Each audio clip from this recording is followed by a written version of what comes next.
And welcome to another edition of Bigfoot's Pad Live.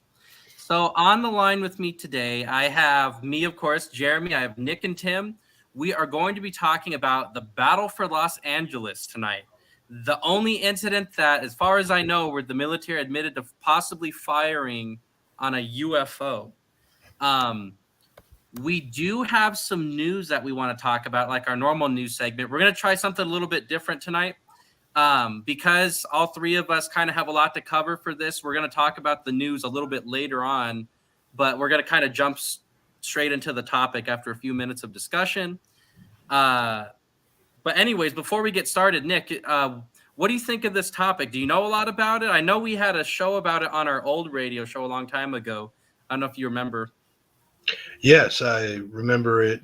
It's a very fascinating topic, and all the different possibilities of what caused the military to open fire into the skies of Los Angeles in 1942 is really fascinating. There's just such a spectrum of different possibilities of what could have caused this to happen. One thing I do want to talk about, though, is it might actually not be a UFO. I think it is personally, but some people think that it might not be a UFO, and there is evidence to support that it is and it isn't a UFO. Yeah. So real quick announcement I want to make. So before we get started, we'll do our news segment at the end, like I said. But for now, we're regrets having to announce this to everyone. But Harold Fox, the man that did all the artwork, he did this painting behind me. He did all the artwork on our website and for some of our other media announcements. He ended up passing away within the last couple of days. So I regret to inform everyone of that. Yeah, we're sad. Yeah, it's a sad thing. So that's sad. That's also mine and Tim's great uncle, I forgot to mention. Yeah. So other than that, the only thing I'd like to mention is, again, I uploaded all of our archive from our old radio show on Blog Talk Radio is now uploaded to YouTube. All 120 episodes or whatever it is. That's a lot. Yeah. Other than that, next weekend we're going to broadcast on Sunday. Yeah, I was sicker than a dog yesterday. Man. That's what you were saying. We had to postpone it. Yeah, so without further ado, we're going to get started with tonight's show. Tim, I asked Nick what his opinion is. What's your opening comment on this, Tim, before we kind of get started with an overview and everything for those who are it's actually a pretty popular case. Like I said, believe it or not, a lot of people don't know about it, but I think it's very interesting. And there's many different reasons and things what could happen, but I personally believe something happened, and I don't think they just opened fire for no reason. Oh yeah, for sure. So Nick, you think it was a UFO before we get started, or you think maybe not?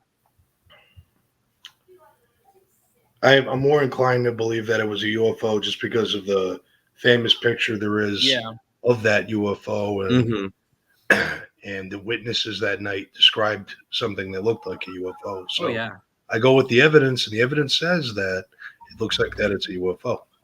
The only thing I'm going to admit to everyone before we get started is this show is going to be absolutely filled with timelines. Like at this time that happened, and at that time this happened. We're going to be talking about that a lot.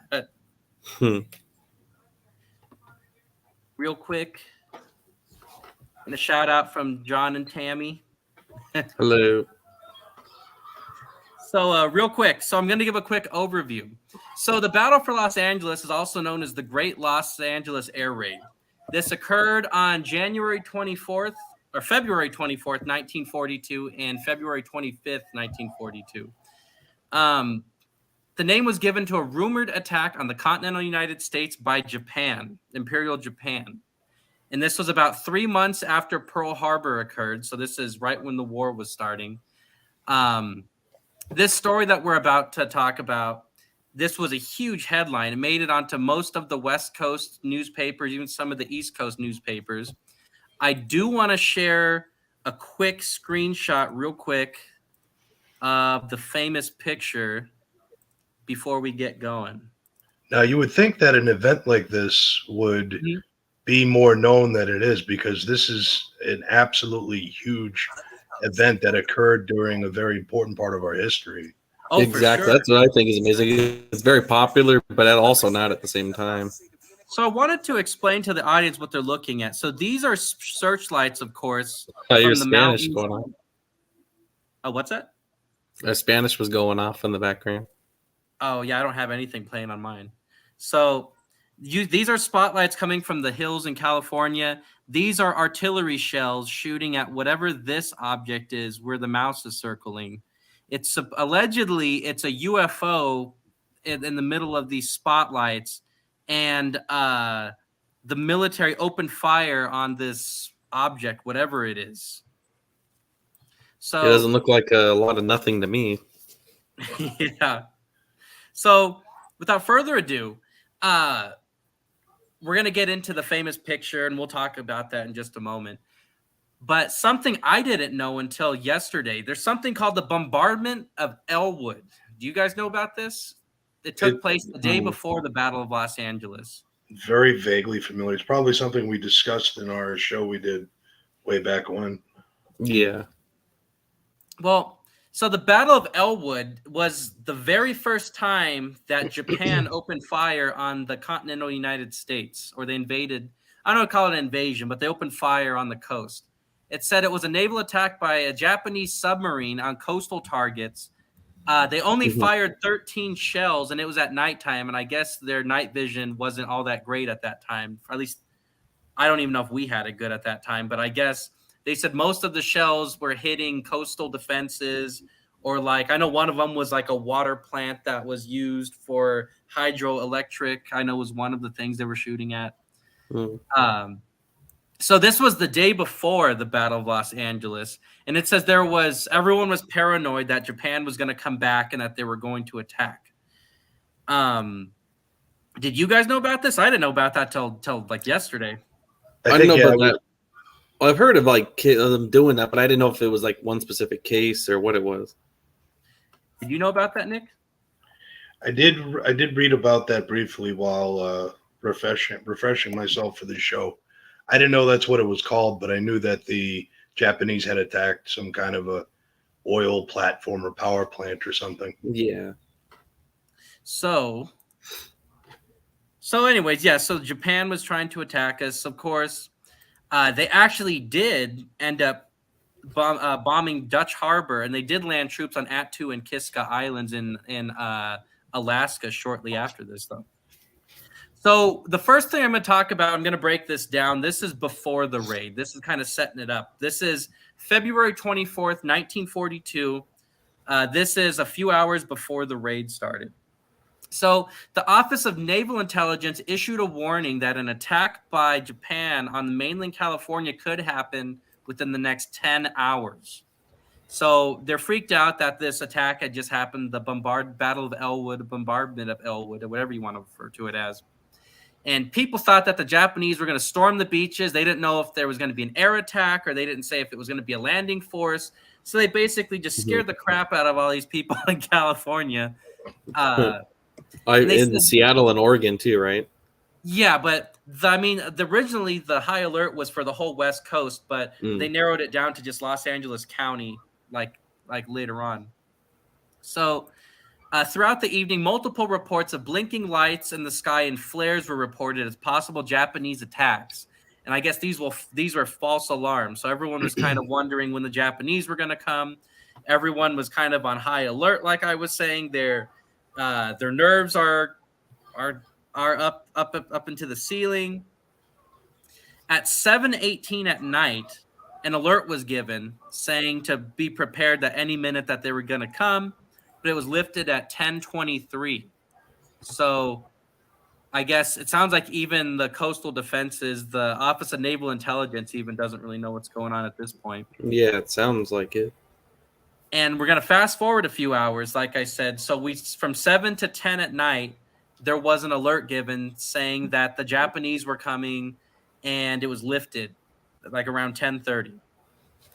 So on February 25th, this is a few hours later, about 2 or 3 hours later, radars picked up an unidentified object about 120 miles away from Los Angeles in the ocean coming towards the beaches. So they don't know at this point if it's one gigantic craft. Is this 25 small craft? Is it a rocket coming? They don't know at this point. So shortly later, at about 2:15 in the morning, I guess anti-aircraft batteries were given the green light, and it's saying it's okay to fire. Basically, get ready as soon as you see them. Start pumping them full of rounds. Radars track the approaching target within a few miles of the California coast, but here's where stuff gets weird. So this object is being tracked from 120 miles off the coast of California. When it gets within a few miles of the coast at 2:21 in the morning, the regional controller ordered a blackout of the major towns. And basically what they're saying is the object's coming, turn out all the lights in the city to try to hide the city as best as you can, thinking that thinking that a bombardment is coming from the air at this point. At 2:25, this is a few minutes later, air raid sirens go off in Los Angeles County. So that would be spooky to see. Yeah, it would. Yeah, it would definitely. Yeah, so air raid sirens are going off. They're tracking this object from 120 miles out. This is the part that I meant. This is the part I was leading up to. Suddenly, when the object gets right off the shore, it disappears off radar completely. So why? My first question to you guys before we continue is why? So they expect this attack's coming. They're tracking this object for over 100 miles, and suddenly it just disappears right when it's right up on the defenses.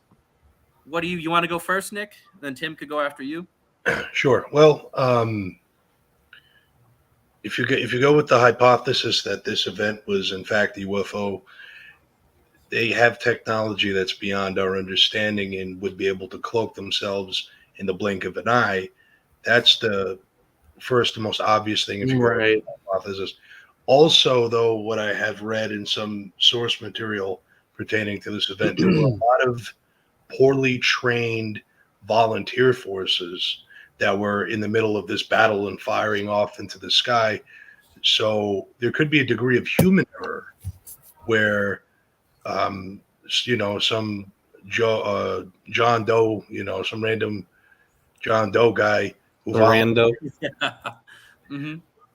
volunteered for the air defense over here went and did not know how to work the equipment very well. And the equipment back then was not very sophisticated in the first place. So if you combine primitive radar equipment with a poorly trained volunteer, you might not get the results that you want.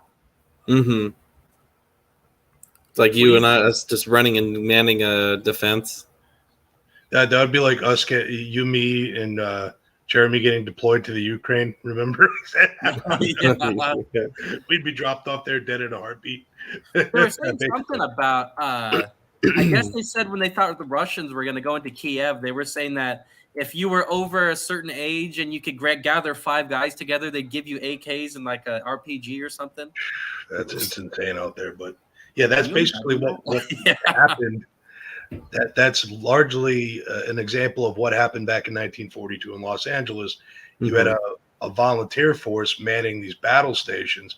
So perhaps they lost track of this aerial, UFO, whether it be alien or Japanese or a weather balloon, which some people have even said it was.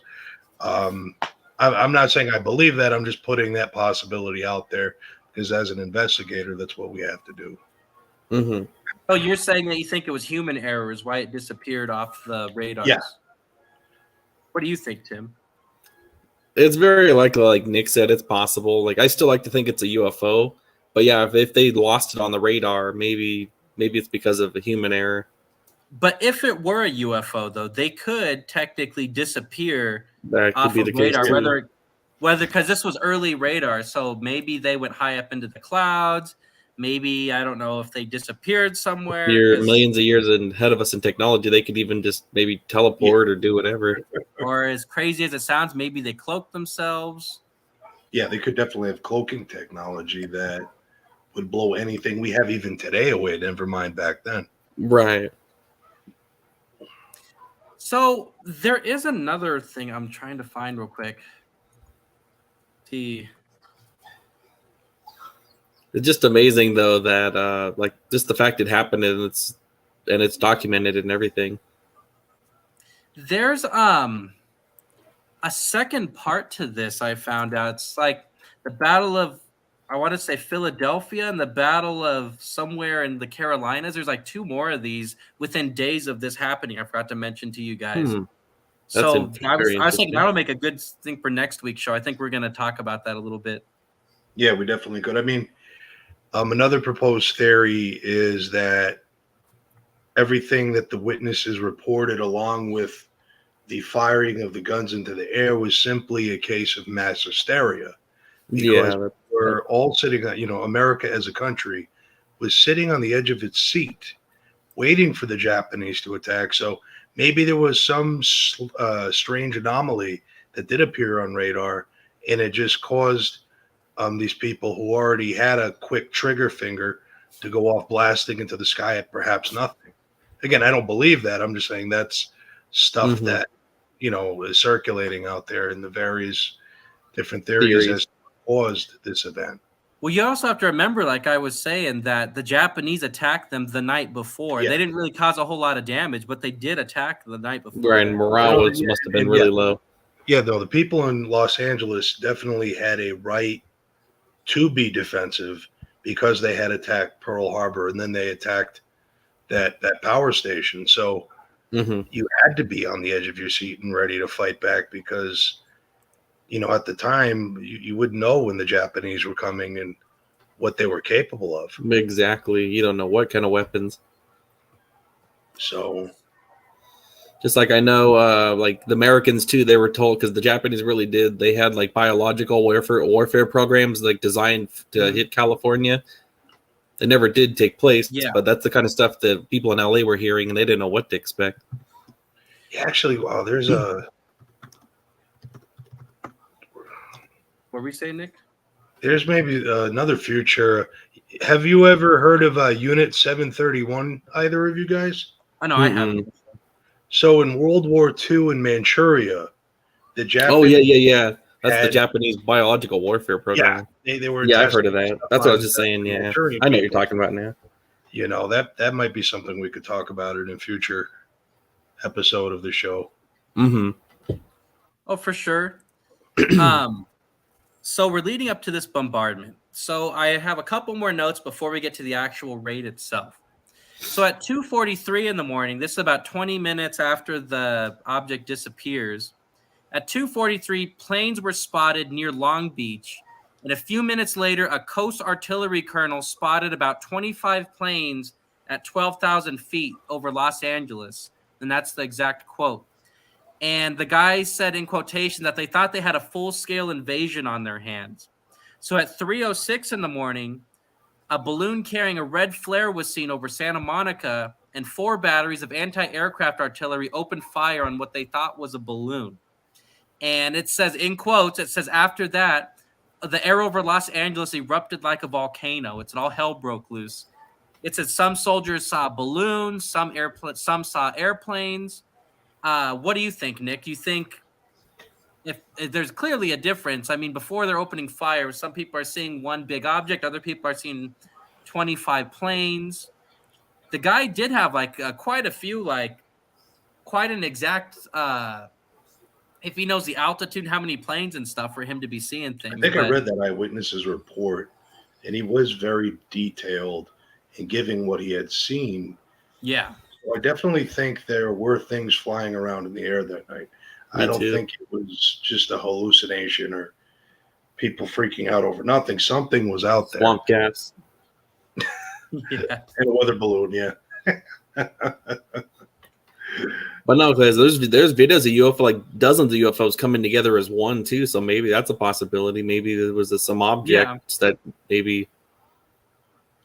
Well, I know in one of the best UFO videos I've ever seen, Tim, is the one you captured, where the 3 lights are flying in like a formation and then they just come together. So something like that could have happened in LA back then. Very possible. So that's maybe why they seen 25 objects. Oh, for sure. So, especially.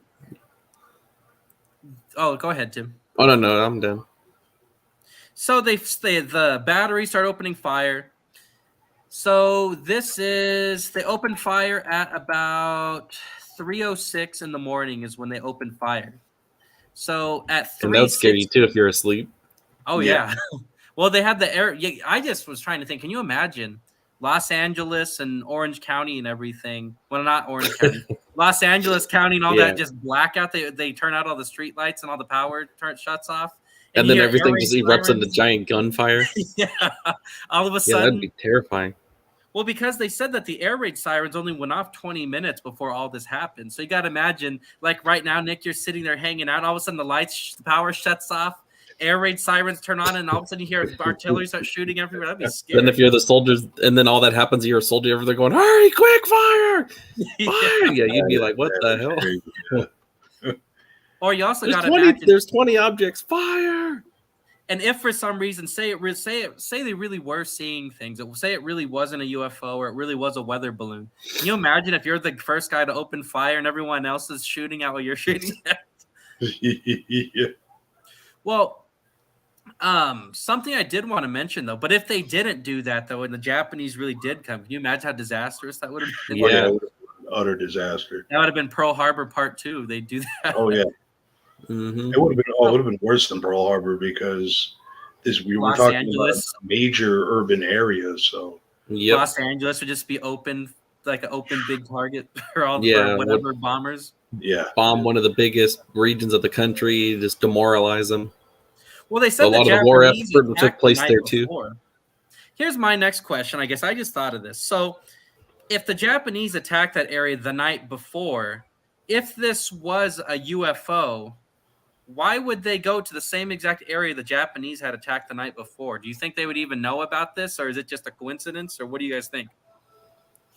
well, if you listen to what some other UFO researchers have said throughout the years, and they've said that the extraterrestrials are watching us for whatever reason. They're researching us and watching what we're doing. So back then, World War II was an entire conflict, a worldwide battle.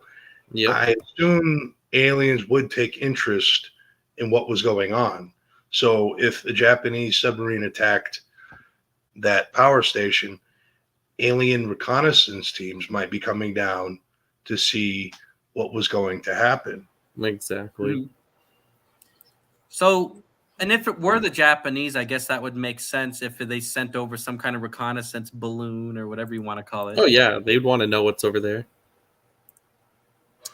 So, continuing on, at 3:16 in the morning, this is a few minutes later, the 37th Coast Artillery Brigade began firing. So, at what time was that again? 3:06, four coastal artillery four guns started shooting at the object.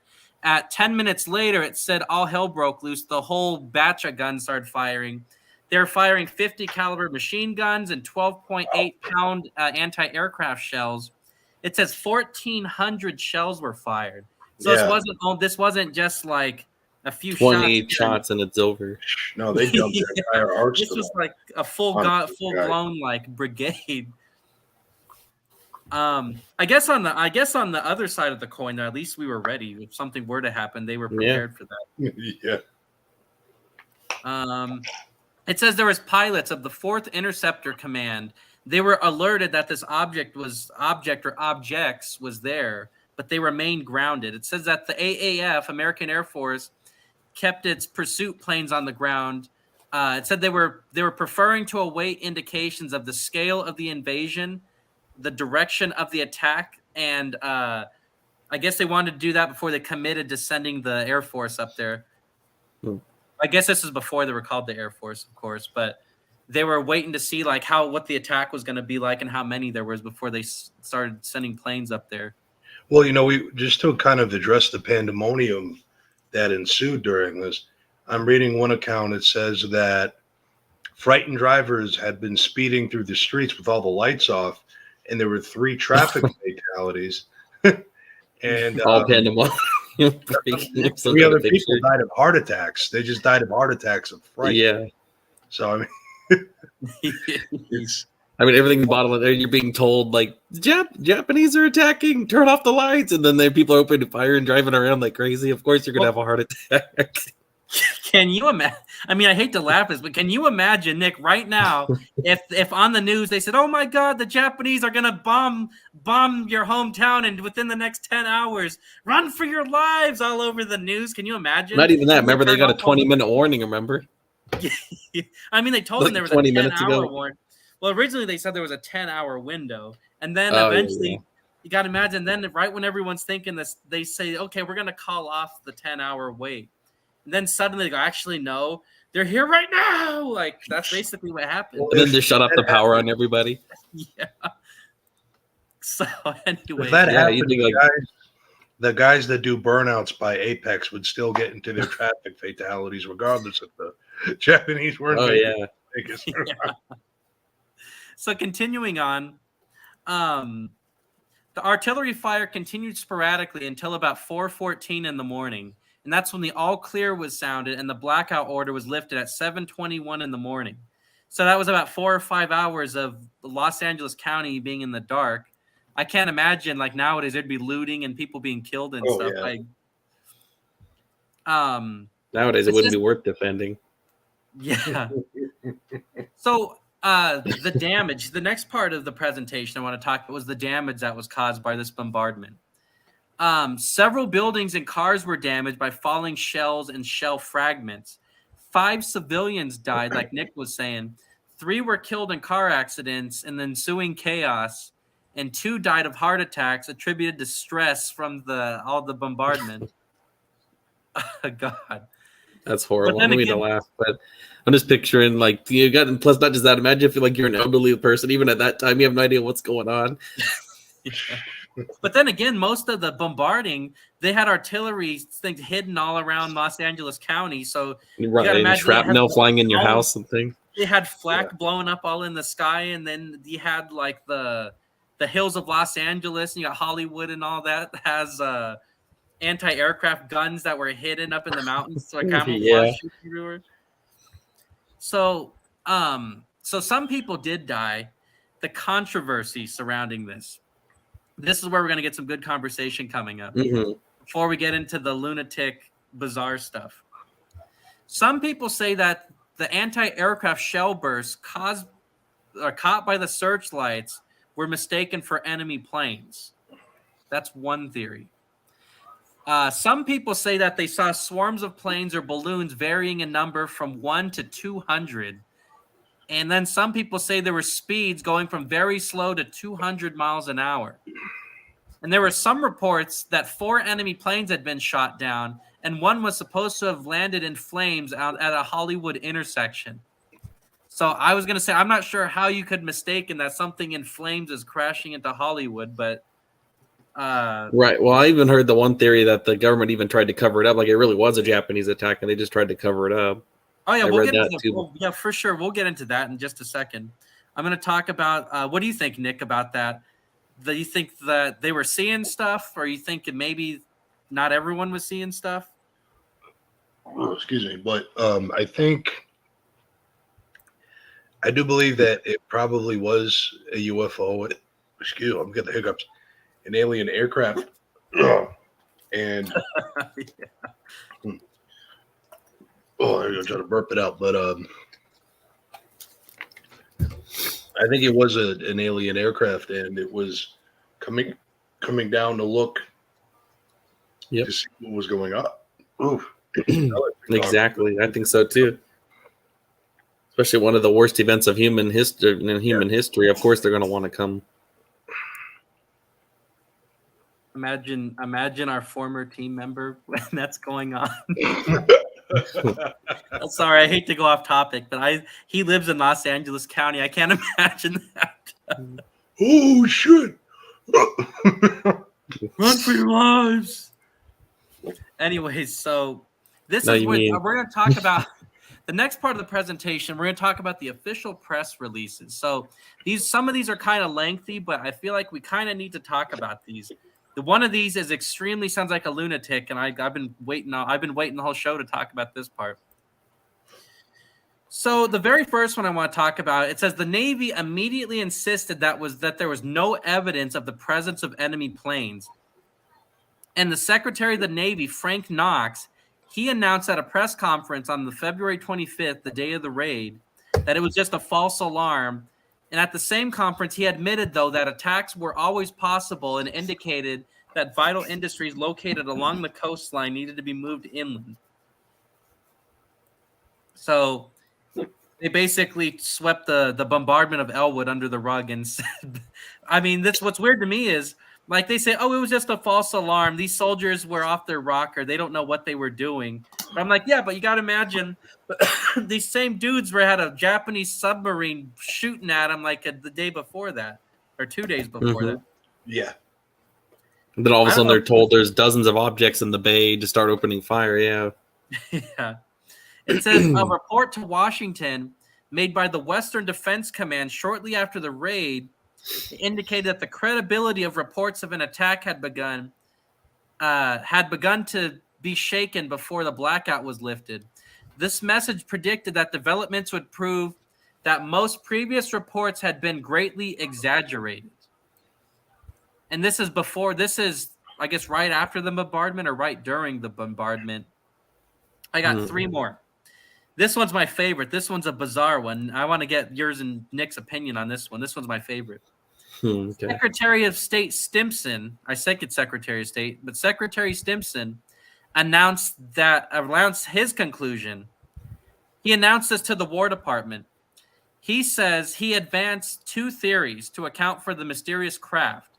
Either they were commercial airplanes operated by the enemy from secret fields in California or Mexico, or they were light planes launched from Japanese submarines. In either case, the enemy's purpose must have been to locate anti-aircraft defenses in the area or to deliver a blow to civilian morale. So what do you guys think of that? It's an interesting theory. It is a creative theory, as a great man Stanton Friedman once said. Interesting. So here's my thing, though. So they said that maybe they were doing it just to hurt civilian morale.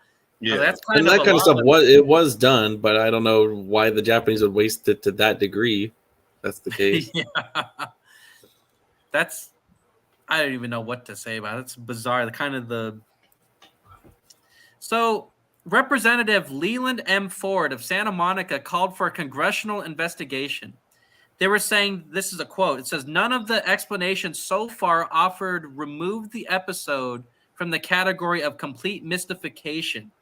This was either a practice raid or a raid to throw a scare into 2 million people, or it was a mistaken identity raid, or a raid to lay a political foundation to take away Southern California's war industries. So they're basically Leland M. Ford. They were saying that that none of the explanations were solid enough at that point in time to say whether it was a Japanese airplane, was this a balloon, was it a UFO? I don't even think that they mentioned UFO until about 20 years later, I think, is when they were saying that some of the guys started mentioning the UFO theory. Mm-hmm. That what you read? It was documented in Project Blue Book I read. So there definitely were people in the government that thought the UFO was perhaps an explanation for the event. Yeah, it's true, especially where to make Project Blue Book. I'm just looking up one thing real quick. So you figure, let me see when Project Grudge was going on. Either way, so if it was documented in Blue Book, so the military was looking at the possibility that it could be a UFO. Yeah. Yep, exactly. Whether it was or it wasn't. I got one more official press release. Some contemporary press outlets suspected a cover-up of the truth. An editorial in the Long Beach Independent said that there is a mysterious reticence about the whole affair, and it appears that some form of censorship is trying to halt the discussion of the matter. Speculation was rampant as to the invading airplanes and their bases. Theories included a secret base in northern Mexico, as well as Japanese submarines stationed offshore with the capability of launching airplanes. Others speculated that the incident was either staged or exaggerated to give coastal defense industries an excuse to move further inland into the center of California or into another state. When I read they were also trying to scare that there was an aircraft carrier off the coast of San Francisco too. Yeah, So basically, it sounds like the initial reports from the military sounded like they were saying that, oh, this was a false raid, don't worry about it. But then when you start hearing the newspapers and the actual people that live there talking about it, they're basically saying that no, there's no way you could prove one way or another that one theory is right or one theory is wrong. Mm-hmm.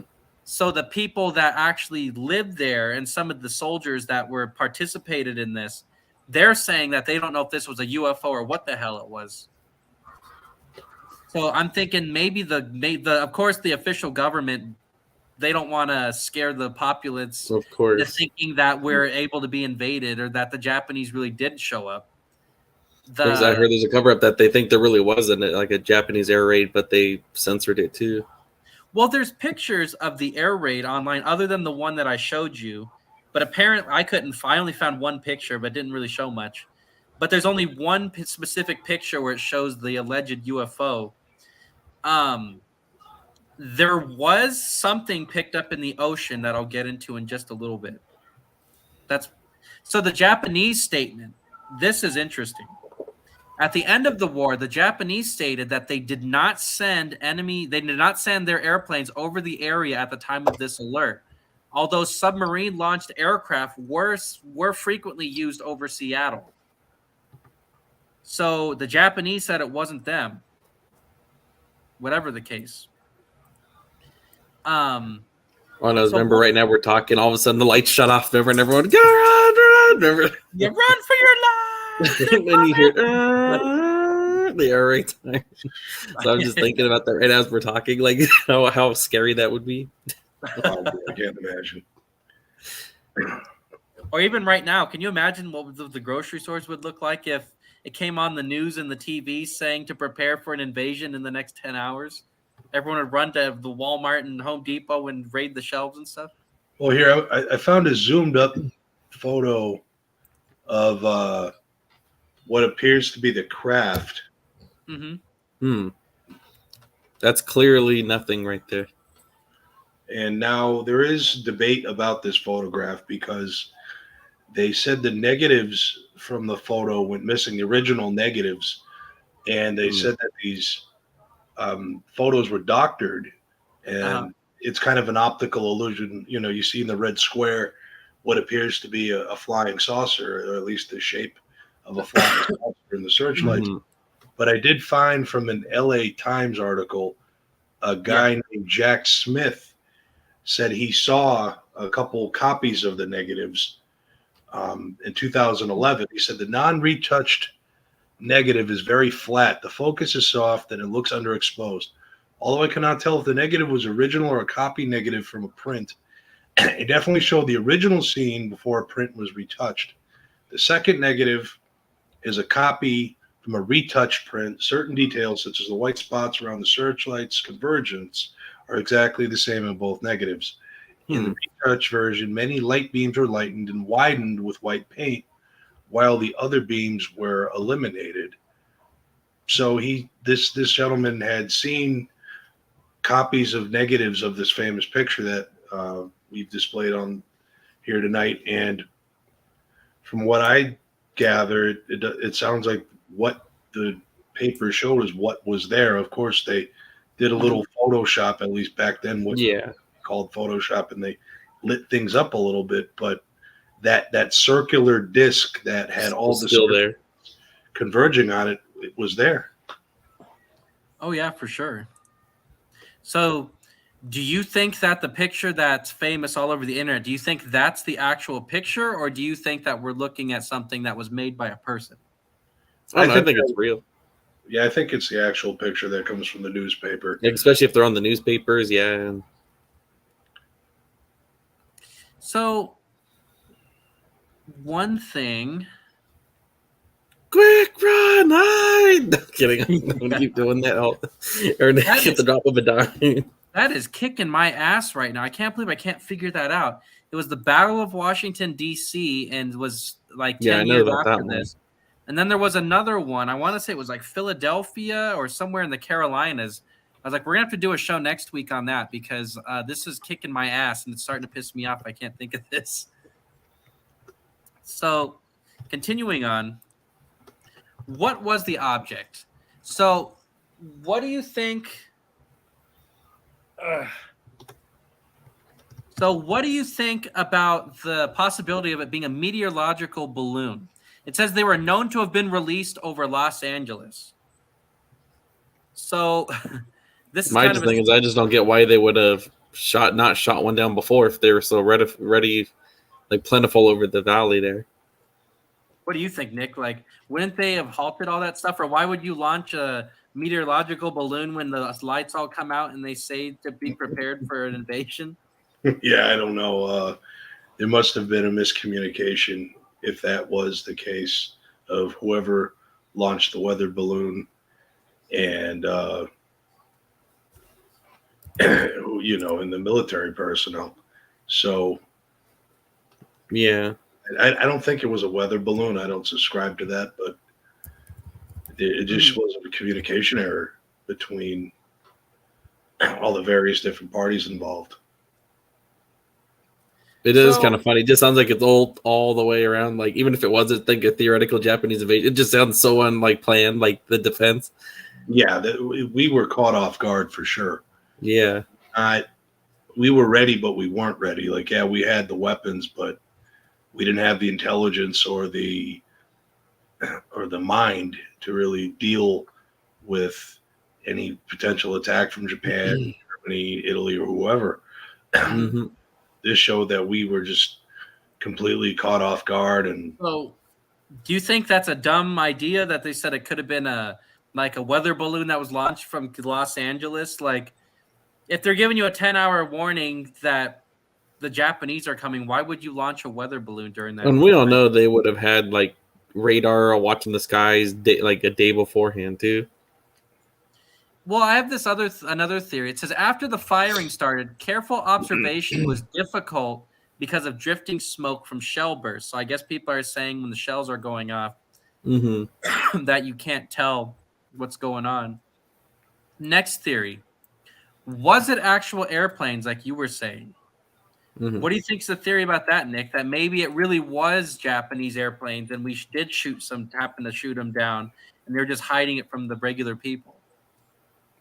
I mean, if you're going to go with the most logical, simple explanation, that would make sense. The Japanese would want to debase our morale and make us more scared. It's a form of propaganda that armies have been using for thousands of years. And the United States government would cover something up like that because they don't want the people, they want to stop the purpose of the attack. They don't want the people to panic and get afraid. So that would be the best logical explanation if you don't go with the UFO theory that the Japanese ran some kind of reconnaissance or false decoy attack to stir the pot up a little bit, and then the United States government had to scramble to cover it up and prevent any further, panic. Yeah, well, defense of that theory too, because the British did it to the Germans did it to the French. They did that kind of stuff where they launched like morale, especially the Germans against their enemies. The V2 rockets and the V1 rockets, they scared the living daylights out of them. Oh yeah, I wrote you and Nick a message in the private chat. I see what you're saying. Yeah. So again, I'm going to share my screen real quick. I know we've shown this picture a couple times tonight.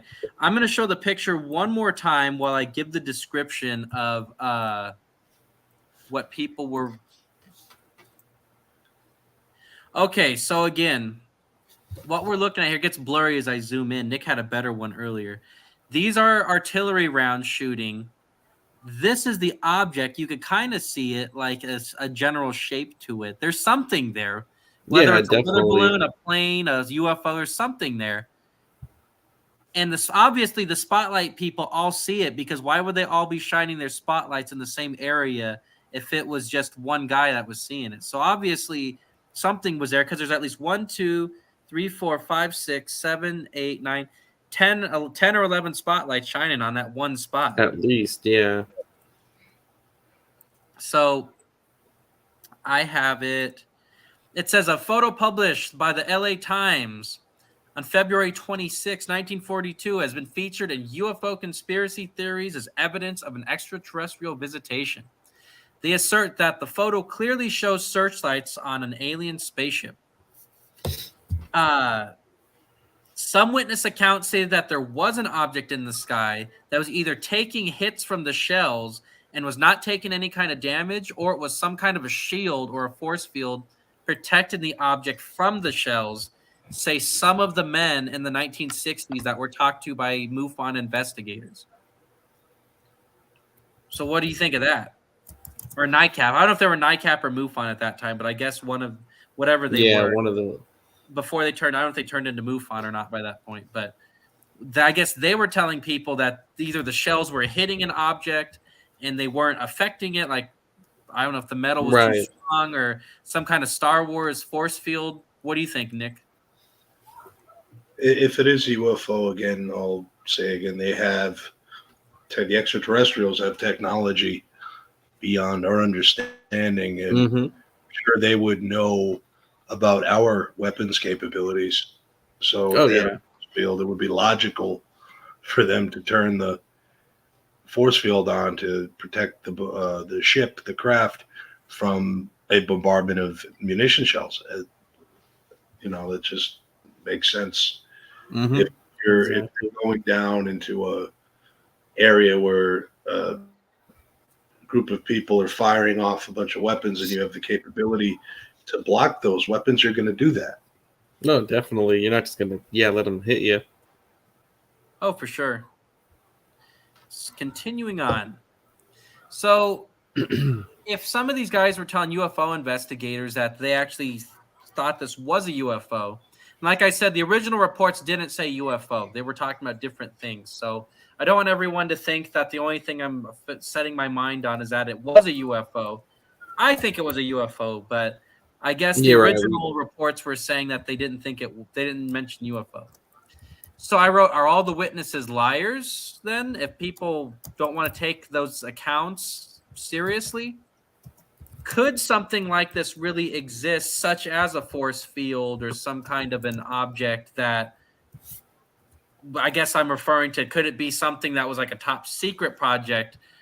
What do you think, Nick? Yeah, it could have been. I mean, if you want to, we can take the angle that our own government launched an experimental aircraft over Los Angeles to see, maybe as a test, to see what kind of response. So maybe it wasn't the Japanese that launched a fake decoy attack. It was United States. And maybe they were just doing somewhat of a beta run to see what, our defense capabilities were. Yeah, exactly. And they would cover that up, of course, because they don't come out. 1942. Yeah, 1942. Yeah, 1940. Yeah, David's cool. He's my friend. Oh, okay. 1942, yes. One of our family members, they live in California, and they've lived there for a long time. She was saying, she says she grew up hearing the story from her great-grandmother, who was an Army nurse. She talked about seeing crashed Zeros on the coast of Long Beach at that point in time. See, and I believe it. And, of course, that's one of mine and Tim's personal family members, too. So. What do you think of that? She wouldn't lie about that either. That's Ted's. You met Chrissy, Nick. That's Ted's wife. Yeah. Hi. How are you? I do think that there's a lot more to the story than is on the internet or was in the newspapers, because it's not an event that was thoroughly investigated. I think there's a lot more investigation that could be done on it. Maybe we could look into it more and gather more eyewitness reports of people that were there on the ground that saw what had I happened. thought about them. Honestly, I was thinking about that after I was reading up on this. Right. Well, not just that too. Again, the United States isn't going to want to admit that like they were caught off guard against a Japanese attack either. You know what I mean? They're not going to want to. So of course they're going to like downplay it. Well, they were saying that the American military hid the Battle of Kiska and Attu Island until what was it, like the 80s or something? Mm-hmm. That's true. And yeah, it's like in the battle. From what I'm reading, they said it was 3,000 Japanese were killed and 600 Americans, and that's in Alaska. That's in the Aleutian Islands, and they hid that until the 80s. Oh, see, I didn't even know. Very dumb. Yeah, there was some of the only Japanese territory to be taken like on the actual continent. Oh, wow. Well, and they bombarded. It was Homer, and they blew the shit out of Dutch Harbor, I guess. The Japanese bombarded those. So of course the West Coast would be on its full alert, especially 3 months into fighting a war with your enemy. You don't know who they are yet. You don't know their capabilities. I can't imagine if you were like in the Battle of Attu or Kiska Island, you literally saw 600 Americans died and 3,000 Japanese, and then you're not. Then everyone says that you're a liar and that you don't know what you're talking about when you talk about it. Mm-hmm. Let's see. So the next point I have, it says that there was 3 separate radar hits people reported. The supporters of the UFO theory say that the radar hits are absolute proof of a UFO. But it is important to note that radar technology in 1942 was not perfect. So whether you think these are zeros or if this was a UFO, they said that there was 3 separate hits on the radar. Something happened. So something was there. Mm-hmm. There's articles online that say that a UFO, I kind of got into this earlier. Some people think that there was a UFO or possibly Japanese airplanes were shot down and recovered in secrecy, either near Santa Monica or off the coast of Santa Monica. I guess there were some people that were saying that they saw boats picking up stuff out of the ocean. Or in Chrissy's case, I guess they were saying that they were on the beaches or near the beaches doing stuff too. So what do you think, Nick? Well, yeah, I think what we see here is one of the best cover-ups that the federal government has ever done, because we really, again, unless people hit the ground and they'll go talk to people who are either there or their children or family members that collected stories about this event, we're not really going to get a full detailed picture of what had occurred that night. Because like the government's going to cover it up, whatever happened. If it was aliens, they're covering it up because they don't want to scare us with aliens. If it was the Japanese that attacked, they're going to cover that up because that'll show the government's incompetent.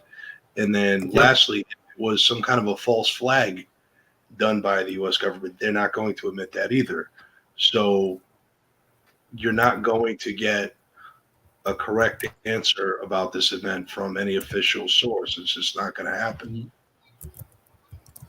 What do you think, Tim? What are your last opinions on like it? I said, I agree. I agree with exactly what Nick said. It's like I said, either way, something happened. The government doesn't want to confess that truly what happened in either way. Of course, they're going to blame it on inexperienced crew people. They're going to blame it on faulty, equipment. Something significant did happen because of the effort the government has gone to cover up what had occurred. Something significant must have occurred. I mean, even when we've done our investigations, like in Ely and elsewhere, when we start eating something and we start getting warm, we'll have to do some research too. We get a phone call, or a van parks in front of Jeremy's house, and these kinds of things happen when we start hitting the iron when it's hot. When we get onto something, the powers, you get a little freaked out. Yeah. So one thing I did want to mention real quick, I think I'll announce next week's show in just a moment. So something really quick, Nick. My friend David is announcing something really quick. Let me put this on the screen. I'm going to step away for just a moment real quick. I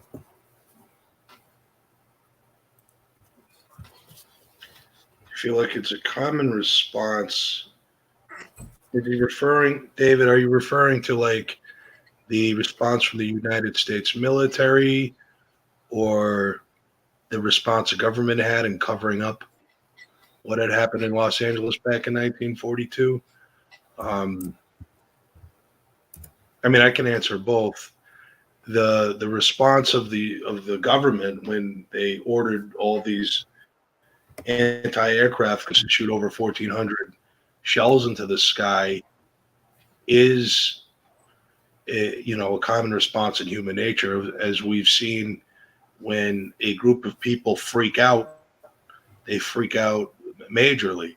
I mean, we just saw 2 years ago with the COVID pandemic what had happened, and the entire world was in a pandemonium over this disease. And we could debate the finer points of that, but you had this virus get out, and some people got sick, and then all of a sudden, the whole world gets shut down, and it got very ugly. So I think you see a microcosm of that part of human nature in the response to what had flown in the skies over Los Angeles. And I think that the government covering up what happened is it's in their interest.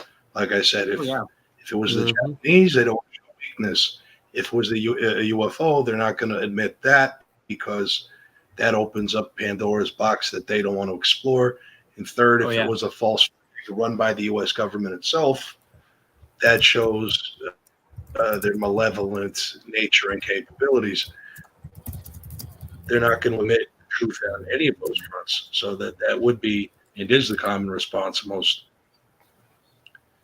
in most situations. We have something that occurs of this nature. So real quick. So while we're on the subject, we're kind of talking about different UFO responses and things. Next week's show, what we're going to talk about,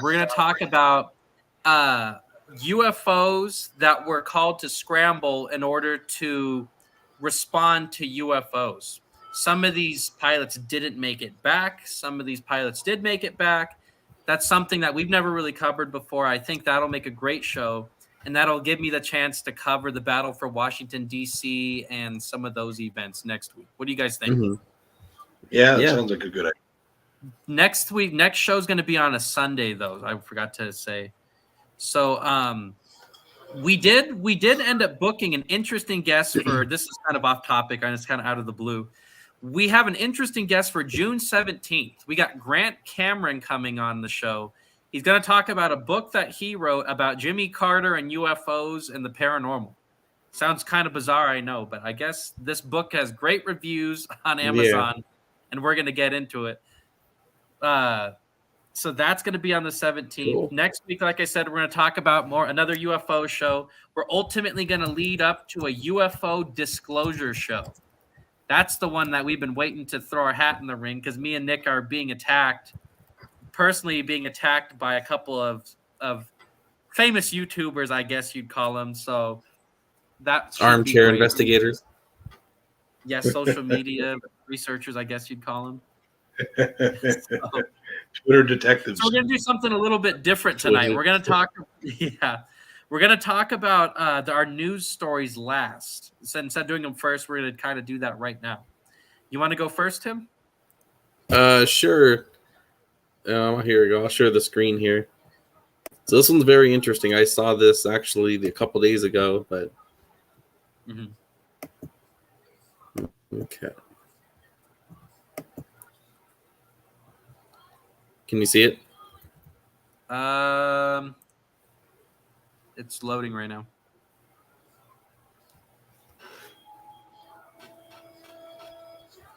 There we go. Can you see it? Yep. All right. So the famous Conjuring House in Rhode Island is evidently you could actually pay to go out there and camp now. Nick said it's actually not far from where he grew up, believe it or not.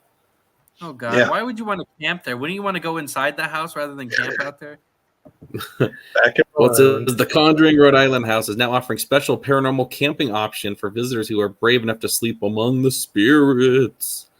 The cinematic landmark has been dubbed the experience as GH camping. Wow. Camping. Yeah, camping. I love it. So, anyways, it tells you the name of the address and basically it's the history. How much is it though? Does it say how much It it doesn't costs? say. Go down more. Can't bet the Conjuring. I want to find out what that It froze costs. Now. up. That's That's ridiculous. pretty much the end of the page. That's ridiculous. Camping. I'm looking this up right now. This is ridiculous. $300 a night? We need to go You camping. can book one of our unforgettable experiences between June and October for $300 a night. Wow. $300 for lunch Camping. for camping. What the hell does it cost to rent the house then? If it's $300 to sleep outside the house, what the hell does it cost to go inside the house? Right, be eating You bread do that. and water. Bread and water for a week. Yeah. $300. Wow. That is so asinine. It is. Or you could just I go to don't your old know. house you said was haunted, Nick. Yeah. Yeah, it was, but I don't know how welcome we would be there. Sarah and I had driven past that house back in 2019 when we went there for a wedding, and we drove past the house. We made a U-turn at the bottom of the hill, and we were coming up. We were just looking at the yard and stuff, and there was like somebody in the window just staring at us like, "You don't belong. Your kind don't belong here." Just watching us drive away. It was freaking crazy. Dang. How far was it from where you grew up? Like 20 minutes, you said, or something? About 20 minutes, yeah. I had never heard of that. Yeah, so back in Rhode I Island. lived That's there. crazy. But That was my article. definitely an interesting So this story. is something $300 bizarre. they can't. Yeah, talk Not about even making a vein pop out of my head. So, this next one I wanted to mention, it says, it's kind of like just statistics. It says, do aliens love America? 92% of UFO sightings take place in the United States. If aliens are real, they must really like studying American culture, a recent poll finds. The United States is the UFO hotspot of the entire world. And it says, according to a survey, a staggering 92% of all reported UFO sightings take place in the U.S. 126,000 reported sightings across the states since records keeping began. America's neighbor to the north, Canada, came in second with only 6,000 reports. And it says, Trying to make the list. UK got third with 3,000. It says, no matter where people are seeing strange objects in the sky, the story is often the same. The poll finds the most common UFO description is strange lights in the sky. I can't say that for some reason. Well, they're right to love America. If you want to break it down even more, it says California tops the list. I don't know if it's because more people live there or what the case, but it says there was 15,000 sightings. Florida had 8,000, Washington 7,000, Texas 5,000. And that's, I guess, the top four. Well, in California, there was a lot to observe there. Like a lot of weird stuff to observe there. Oh, yeah. So it says. So why do you guys think this is? So, like, I'll ask Tim go first. Why do you think we're the top UFO? What, America? Well, again, we probably have the best technology. They want to keep an eye on us. They want to observe us. They want to keep tabs. We probably have the most, like you had the best cities. They probably want to see the cities, the rural areas. They want to see everything. What do you think, Nick? Is it just because we have the most people looking here, or maybe a lot of them really is military technology we're seeing, or what do you think about all that? I think it's a mixture of what Tim said, and then also in the United States, I think we have more people willing to talk about seeing UFOs. In other countries, like the Middle East, No, Africa, that ain't nothing. certain parts of Asia. If they see a UFO, they're going to be less willing to talk about it, just to kind of save face and not sound crazy. Whereas America, we don't care. Yeah, we saw the fireball in the sky, and we don't care about that. Exactly. And then also, so yeah, we have a more open society willing to talk about these things, and we do have, I think, the best means. There's something I was laughing at. Nick said we have an open society when just 30 minutes ago we're talking about out of nowhere the lights suddenly shut out and someone starts screaming, "Run for your life!" and a UFO's over there, and they're shooting. Maybe they probably like America's Second Amendments too. Probably. Friedman had a Why good don't you point, love though. this country? We have the best means of keeping records for these kinds of things. I don't think like the Japanese or the Koreans or India. I don't see them going out of their way to collect UFO sightings and recording them and documenting them. I just don't see them doing that. So I think we are the most interesting country for extraterrestrials because we have the biggest military and technological capabilities and that sort of thing. And also, I just think we have more people who are willing to talk, and we have better ways of finding those people and getting what they say down. Oh, yeah, for sure. So I got one more news article I kind of want to mention. Well, not kind of. The one I am going to mention as soon as my computer lets me. Sorry, I'm checking the general chat. Okay, so here we go. This was from about, I think it was 2 weeks ago. It says, creepy dolls. A fiberglass mermaid and a prosthetic leg are among the Texas beach discoveries set to be auctioned off to benefit a local wildlife rehabilitation group. The mission Aransas, I think it's Aransas National Estuarine Research Preserve, and at the University of Texas, I can't even say this. The mission, I'm going to share my screen. I can't say this. Let's see. I feel like Porky Pig. The Texas munition. Blah, blah, blah, blah, blah, blah. Right here. The mission Aransas National Estuarine Research Reserve at the University of Texas Marine Institute said the items due to be auctioned Saturday in the annual Tony's Trash to Treasure auction at Roberts Point, blah, blah, blah. So there's an auction going on.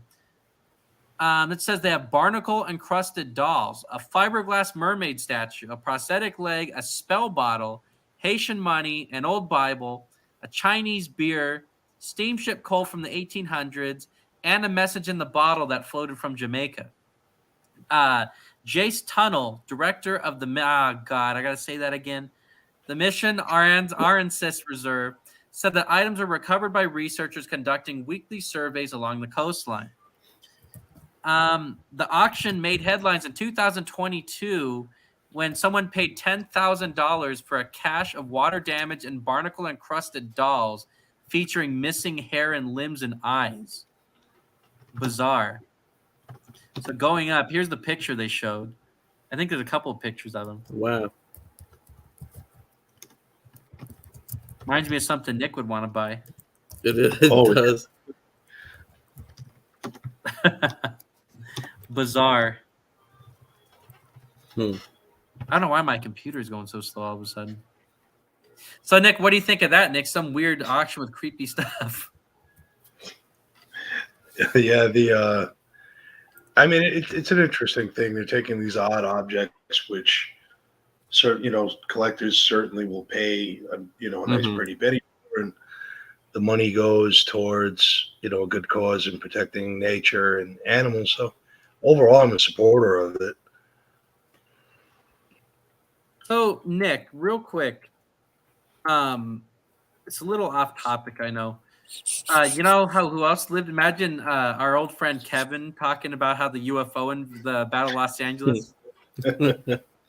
And then the bomb started dropping, and I saw the UFO. Anyways, Yeah, we have this friend that's really monotoned, and he's into UFOs, and I can't imagine him explaining this bombardment. He'd be perfect Yeah, for like he'd be a perfect paranormal show narrator. I mean, it's he like would. he's A back. ghost was walking down the hallway. There was a house where the fellows were murdered by their son. He said he heard the devil. Like, The Yeah, he battle has like for a Los really Angeles. yeah. Our friend, he's from Peru, and he has like a real heavy accent, but he makes like a great He's narrator monotone. for like a UFO Yeah. show. he'd have the perfect So creepy real mom. quick, Nick, before we're gonna end the show here in just a minute, but is there anything you wanted to say about next week's show? I know you and me were studying airplanes and things that were chasing UFOs and getting blasted out of the sky. We talked to Frank Fascino twice on our old show about his book, Shoot Them Down, where he was talking about. Actually, we had him and Stanton Friedman both on our show, and they were referring to those incidents. Yeah. I'm just looking forward to revisiting this topic and exploring some new aspects of it. Overall, I think it's going to be a great show. I thought today's show was great. I appreciate all our watchers and listeners. Yeah, thank you. Yeah, thank you, everybody. Subscribe, click that like button. Let's share our content so our search for the truth is shared with others, and hopefully we can open up some minds and get some people educated. Yep, like we were saying, once again, tune in next week. Show's going to be on Sunday. We're going to be talking about the battle for Washington, D.C. We're going to be talking about military engagements with UFOs. And then ultimately, the week after that, we're going to go into a UFO disclosure show. So that should be the ultimate throw our hat in the ring. Until then, everybody, like Nick was saying, click that like button, share our show. Everybody, thanks for watching. We will see you guys all next week. Bye, everybody. Good night, everybody.